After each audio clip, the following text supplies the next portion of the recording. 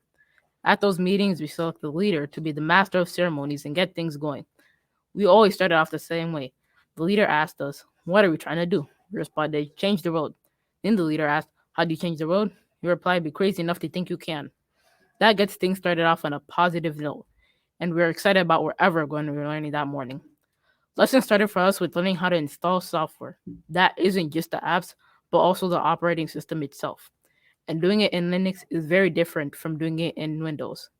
Most of these computers we work on were about to be sent to a recycler, but with Linux, we revived them. They are currently in classrooms at our school and used by hundreds of students during distance learning. Some of the lessons we used came from the FLOSS Desktops for Kids curriculum from the Open Source Initiative. It has a lot of good ideas that really worked for us. Its author, Patrick Messon, wanted to see schools have a resource for doing this kind of stuff. We recommend it. Most people today thinking installing software means simply clicking a button that says install. Well, that can be done in the Linux world too. But we found it was more fun to open up a terminal window and type commands. In fact, all the members of the Penguin Corps learned how to do this. We never made a requirement because everyone wanted to do it anyways. I enjoy it too. As I mentioned, we refurbish computers. We work on old computers that either the school didn't want anymore or that people gave to us. Most of those computers were placed with kids that didn't have one. You're going to learn more about this from Cam. But here's a preview. We close our school's digital divide. We also provided computers for our school. We set up full classroom sets of laptops for a few middle school classrooms and station sets for several elementary classrooms, along with putting computers in the school media center also. Lots of kids were helped this year. When our school went to distance learning and hybrid learning, more computers were needed for kids at home. We provided those too, along with keeping a steady supply of laptops for the office just in case something needed to be replaced. Even though there have been times when the school was closed and converted to distance learning due to COVID-19, we still tried to stay together as a team by meeting over Zoom. From there, we went to present at conferences, just like this one, and started a YouTube channel. Feel free to subscribe to us. You know what they say, all work, no play, right?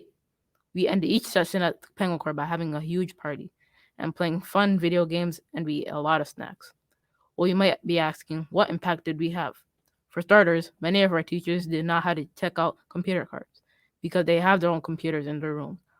Our school's Linux user base grew from 0 to hundreds of students. We're learning new tech skills and having fun. Let's not forget we closed our school's digital divide at a time when we really needed it. Thank you for listening. Coming up next is Abangi.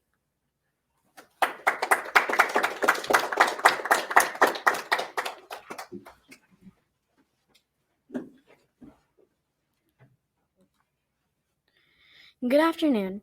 My name is Shibangi Das, and I'd like to give a shout out to all of the women who have presented at this conference this week. Thanks for what you do. Okay, I'll be fair. Thanks to the guys too. Everyone watching today is here because you have a connection to technology. We all do. And tech can be exciting, but if we're honest, we'll admit that the open source world is not as diverse as it could be. The history of technology is mainly a story about men, with few of those being men of color. Nothing is wrong with those guys doing tech. It's just that it's not a very diverse picture. While this is true, it helps to remember that there were some women who were trailblazers in tech, and were great leaders and great heroes. How about Admiral Grace Hopper, one of the earliest computer programmers? There's also Katherine Johnson, Dorothy Vaughan, and Mary Jackson, who helped NASA put astronauts into space. You may have seen their history in the movie Hidden Figures. Some of my classmates in 5th grade profiled those three during Black History Month. Role models may have been rare, but they did exist. That brings us to today, where 95% of techs in open source are male, and only 16% are members of minority groups. We do have room to grow. When the Penguin Corps started at our school, Mr. Keroff and the school leaders wanted to make sure the door was open to all middle school students. Could a middle school Linux club become a diverse place? The answer is yes. That question had already been answered by a club that came before us. That club is the Asian Penguins at Community School of Excellence in St. Paul, Minnesota. The Asian penguins make a deliberate effort to attract students of diverse backgrounds and both boys and girls. As a result, it is multicultural and their team is 30 to 50% girls in any given year. The Penguin Corps is now in its second year, and I'm happy to report the efforts have paid off. As of right now, our team has 49 members. We have students who are African American, biracial, Egyptian, Ethiopian, Filipino, Ghanaian, Haitian, Hispanic, Indian, Kenyan, Somali, Tanzanian, and white from all over Europe, with a total of 18 girls. Folks, that's 37%. What attracted all of these students to the Penguin Corps? We enjoy learning about the world that is developing right in front of us. We learn that everyone can make a change in the world that is still yet to come. In Penguin Corps, we all work together as a team. We are united in a way that we think everyone should be. We have a chance to make a bright future for the world ahead of us, so let's embrace that chance. We have boys and girls deliver computers to classrooms. Boys and girls learn to install Linux and open source apps. Boys and girls troubleshoot problems. We all help each other to embrace our differences and change the world. Now that the elementary kids see the example we set, they know the Penguin Corps is for everybody. And since we all work together, we girls are always ready to offer the boys a helping hand when they get stuck. Hey! If a kids' club can be a diverse and welcoming place, why can't the rest of the open source world? Let's all invite, welcome, recognize, and respect. We are all human, we are all equal, and we are all united in the open source world. Thank you very much. Now please welcome Cam Strowski.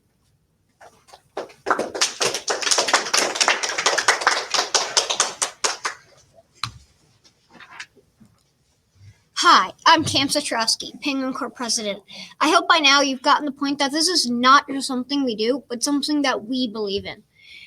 The last year, the COVID-19 pandemic has affected schools all over the world, including where we are. Schools in Minnesota were converted to distance learning. That's where teachers provide lessons online and kids went to school in their homes over the internet. It was a huge change. While it was tough going to school from my bedroom or dining room, at least I had a computer to use. But what about the kids at school who didn't have computers, or the families who didn't have enough computers for all the kids in the house? What were they supposed to do? So the people in charge of our school reached out to the Penguin Corps to create a solution. The first thing we needed to do was to survey the parents, so we knew which families needed a computer and which did not. We used information we collected and got to work. We started by putting Linux on computers the school didn't want anymore, so they could be given to families who needed them. Then we gave those away. More responses started to pour in. We realized that the supply we had would not even be close to enough. This became a serious problem that was in dire need of a bigger solution. Once we realized that, we started to ask for more. Mr. Keroff and the school reached out over social media and in the local newspaper, asking people to donate their old computers to us. We used open source software to make them usable again. A whole bunch of people and even some businesses responded. Laptops started to pour in. Most of them worked, but some needed minor repairs, such as new batteries, a charger, or a hard drive. All of the computers needed new software. Linux and open source apps were the solution.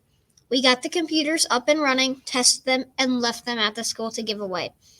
Prior to the shutdown, the Penguin Corps had given away 6 computers. From March 16th to the first week of May, we gave away 60 computers.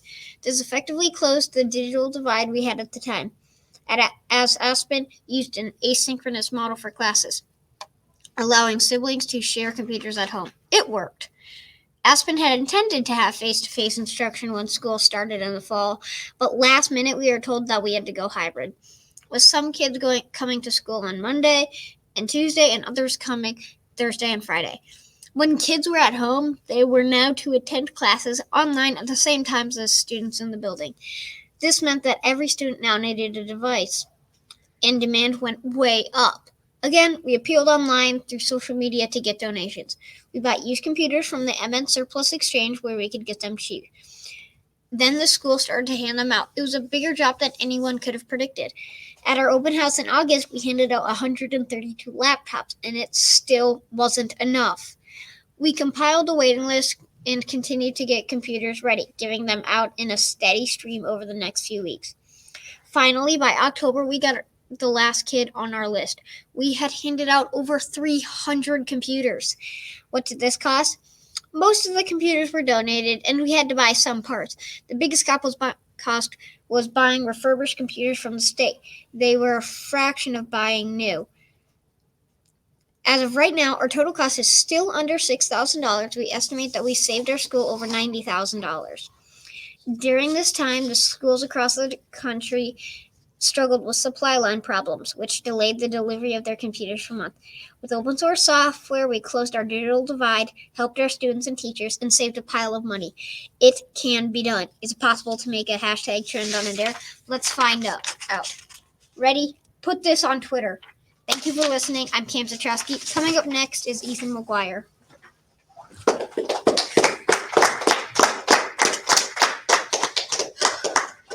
Hello, my name is Ethan McGuire, and I'm glad you came. You've heard my friends talk about what they like about the Penguin Corps, but they missed one of my favorite things. When you're in the Penguin Corps, every once in a while, you get to skip class.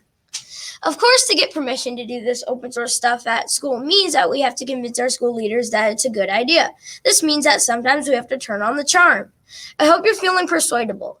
You've heard my team talk about how we use open source at school. And I'd like to talk about why. I would like to give you some reasons why you should start a Linux club. Some of you might ask, why do schools need something like that? Or say, that's not the kind of thing for me. Well, we believe that any school can do this, but that school might need your help. Let's talk about some reasons.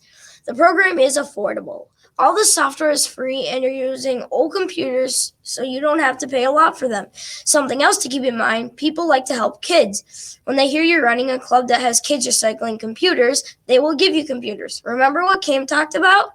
And when you fundraise for a Linux club, people like to give you money to support it. Linux runs great on old computers. We use it to bring old computers back to life. This not only saves money, but it reduces e-waste. And the last time I checked, this country produces too much e-waste. You get to help people in a variety of ways. You help kids learn. In a Linux club, we learn how to do all this stuff. We learn how to install software, fix computers, update and upgrade computers, and all sorts of other skills. These are in-demand skills. According to the 2018 Open Source Jobs Report from the Linux Foundation, 83% of hiring managers said that open source talent was important to them, and 87% of them said it was hard to find qualified help. Numbers like that speak for themselves. You help people who are outside of the school. If your school doesn't need computers, lots of your school's families probably do. That was certainly the case for us. And remember, when you give a old computer to a kid, you're helping the family too. You help the school itself. The Penguin Corps refurbished enough laptops to help hundreds of kids in their home during distance and hybrid learning. Now that we're back in the building, we're using those laptops to help several classrooms since those teachers have their own laptop sets. They don't need to check out our school's computer cards, leaving them for other teachers to use. We also provided desktop computers to some classrooms in our media center. Everybody benefits. It's fun. That should be a good enough reason for anybody. And when you're refurbishing computers or teaching at conferences, you're not in class. As you can see, there are lots of reasons why a school should have an open source club. It's affordable, people get help, and kids have fun. And folks, 3 out of 3 ain't bad. Coming up next is Michael Martin. Thank you for listening, and please consider yourself persuaded.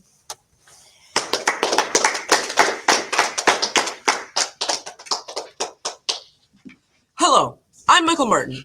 So I guess why we're doing hashtags now. Well, I came prepared. Michael, Sorry, Mr. Keroff.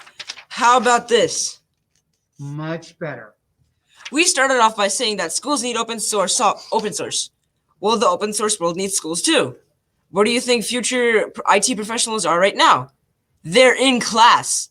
The open source world and education world do not intersect very often. And if we change that, we change everything.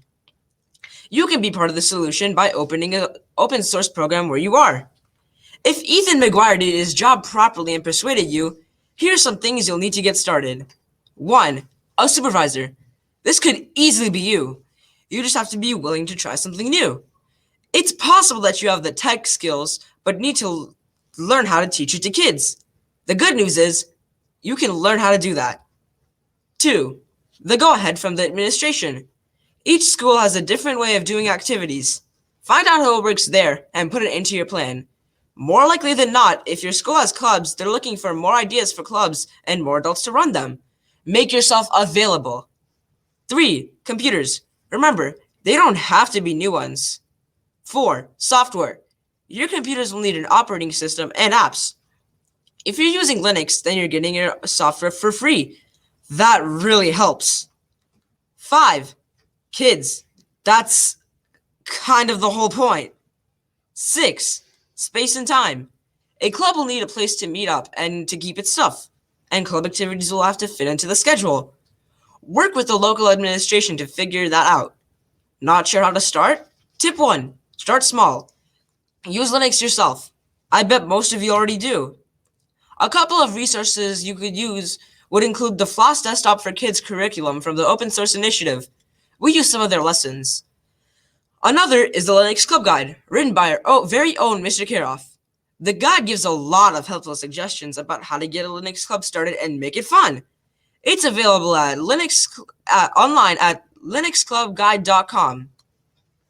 Recruit kids. It's not that hard. They will love it. And I'm telling you this from personal experience. Get computers. This is easier than you think. Remember, they don't have to be new. Many people, even some businesses, will want to give you computers for your club. The school might have some they don't need anymore. If you're currently working in tech, then work your own contacts. Many people you know might have old computers laying around. And there are plenty of places to get computers cheaply. State governments, universities often sell computers that they don't need anymore. There are also thrift stores, Free Geek, Tech Dump, and eBay. We've gotten computers from all of these sources, so can you. Do software and hardware lessons. Use stuff from a curriculum, tips you see online, or simply make something up. There's nothing wrong with working right alongside your kids. Remember, if you really screw something up and your computer doesn't work anymore, just grab an install drive and start all over. Open source software gives you the freedom to do whatever you want. Our biggest project became our school's digital divide. We closed it. Maybe this is what your local school needs. The formula is simple. Open source software plus used computers plus enthusiastic kids equals more kids learn. It works. This isn't just about having fun. This is about making a difference. Do you want to change the world? Start being crazy enough to think you can. Thank you very much.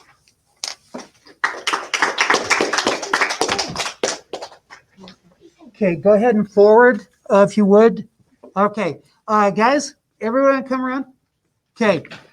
Yeah, if for people who have questions, we do plan to put together a video for YouTube 2-3 weeks from now. So if you have a question, please put it in the chat. Yeah, guys, everybody wave hi. Yep. Hi. Okay. And also, if people wish to contact me directly, if they have deeper questions or want to get involved with something in their area, they can contact me at studoeslinux@gmail.com. You can also follow me on Twitter at @StuDoesLinux. There's the Linux Club Guide, and of course the Penguin Core YouTube channel. And we encourage people to get involved where you are. As we say here, be crazy enough to think you can. Thank you guys very much. Could somebody hand me a pair of headphones in case they're talking to me? Thank you. How cool. All right. So amazing. I slide that laptop forward a little bit. Okay. How you guys doing? We're great. Good. We're great. This group is always the fan favorite at DrupalCon 2 years running. So thank you for being here. That's absolutely wonderful. And we're glad to do it. Guys, apparently we are the fan favorite. So Yep, absolutely the best session here at the conference. Wonderful work. The whole chat is exploding with people doing clapping emojis. That's the digital version of applause, of course. Absolutely. Okay, now he just told me the whole chat is exploding with people doing clapping emojis. So, yeah. And we're going to tell them clapping emojis are awesome, but if you're inspired, we need action.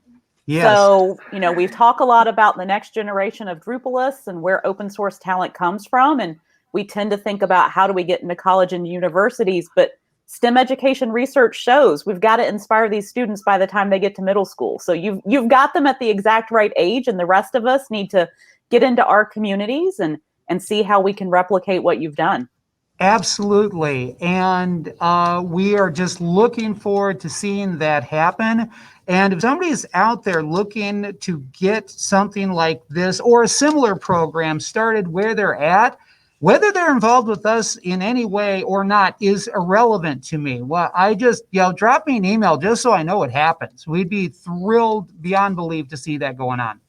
Well, we will definitely stay in touch with you and with the students, and we'll challenge our Drupal community to take some action and to make things happen across all of our local communities, and we'll stay in touch and let you know how we're doing. And we'll be cheering for you students for forever. And we're so excited. We're all going to fight to hire you. I've already claimed several of you in my own chat. Guys, they're fighting over you to hire you. Yeah. That's pretty much the way to go. We want you on our team, and we're looking forward to your careers and your bright future. What's the starting salary?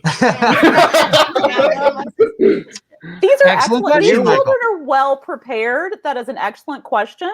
And I will tell you, whatever it is, students, negotiate.